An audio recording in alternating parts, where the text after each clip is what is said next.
even though I'm from Nigeria.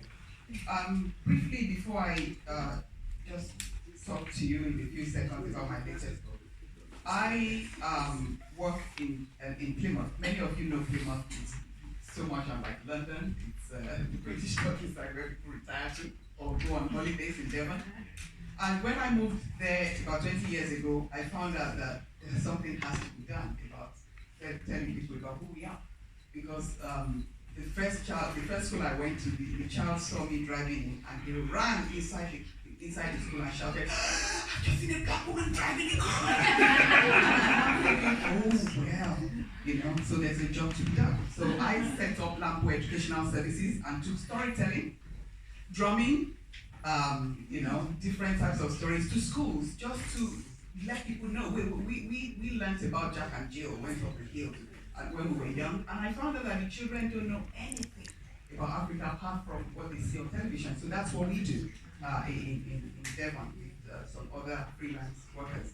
I also, I taught at the university. There are two universities in Plymouth, and I taught at both of them for many years until last year when I went into full-time research. Now, I say to you, I'm a storyteller, but my research is in dementia. And people would ask me, what's that got to do with dementia? You're a writer, you're an author. Even what I teach in the university is creative writing and storytelling. But unfortunately, my uncle was diagnosed with Alzheimer's, and then I got to know that there is no cure. So I thought, so I started this research, and I found out that we can bring non-pharmacological approaches to people who have dementia. And one of the best ways is storytelling. Because, as you know, at some point when you have dementia, aphasia sets in. When you can't tell, you're no longer a person.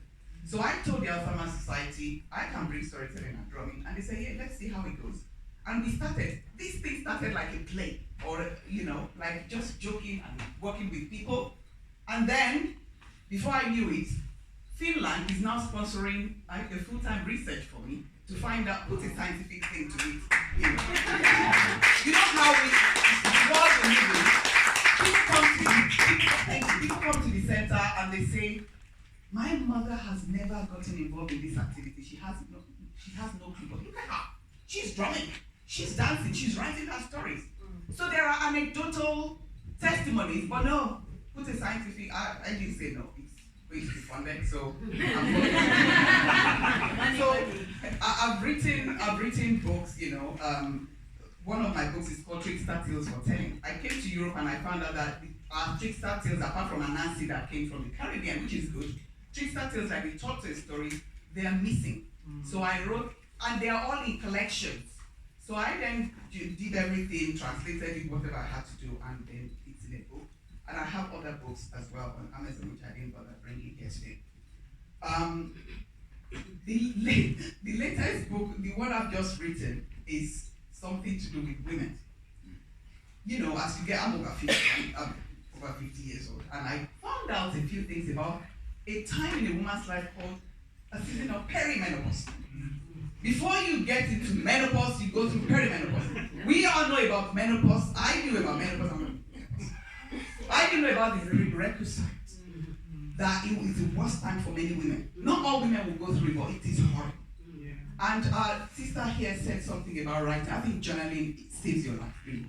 And so I started penning things and doing research, and I found out something huge, because not many women want to go on HRT, and because of the problems. And I found out that if you can bring a woman's body back to homeostasis, the woman can actually overcome the symptoms. That's what I found out, and as a coach as well, I then discovered a few things, and that's the book that is called Dear Toriola, Let's Talk About Perimenopause. I decided to do what we call in writing epistolary form, just to make it accessible. So when you read, you'll be reading the letter of a woman to another woman from England to Nigeria, but going through the deep issues and the non-pharmacological approaches to. So thank you very much.